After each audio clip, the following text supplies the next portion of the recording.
Be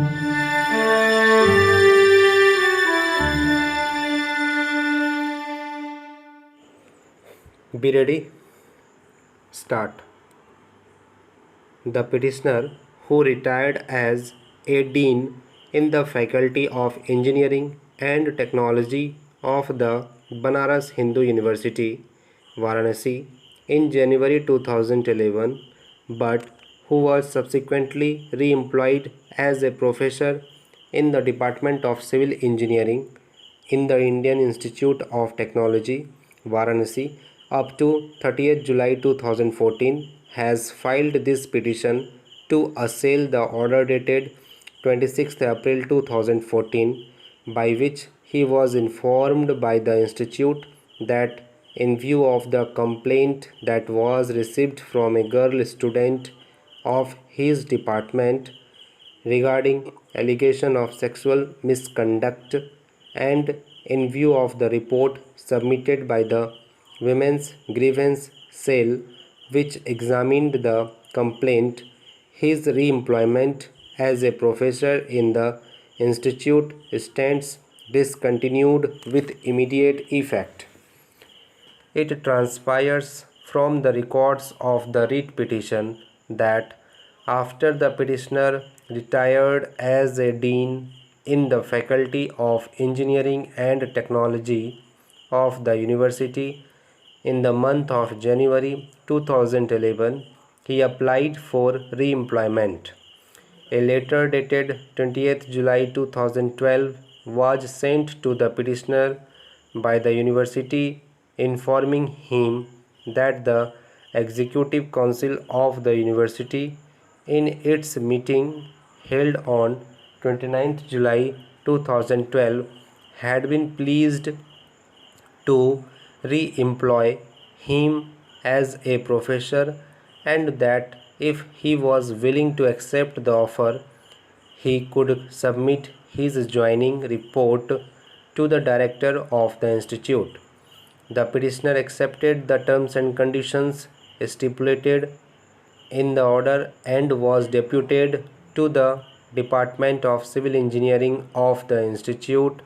for a period of 1 year till the post was filled up on a regular basis. Before the term of the 1 year was come to an end, on 30th July 2013, the petitioner moved an application for extension of his re-employment as a professor. It needs to be noted that the erstwhile Institute of Technology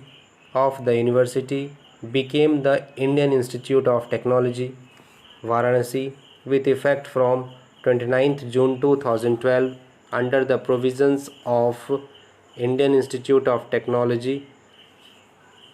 Amendment Act 2012. A communication dated 10-11 December 2013 was sent to the petitioner by the institute extending his re-employment for a further period of 1 year with effect from 30th July 2013 on the existing terms and conditions. The term of the re-employment of the petitioner as a professor in the institute therefore stood extended up to 30th July 2014. Sri Ajit Kumar Singh, Learned Counsel, appearing for the university and the institute, however, submitted that, in view of the seriousness of the allegations that had been made against the petitioner by a girl student of his department,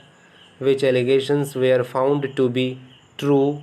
by the committee consisting of senior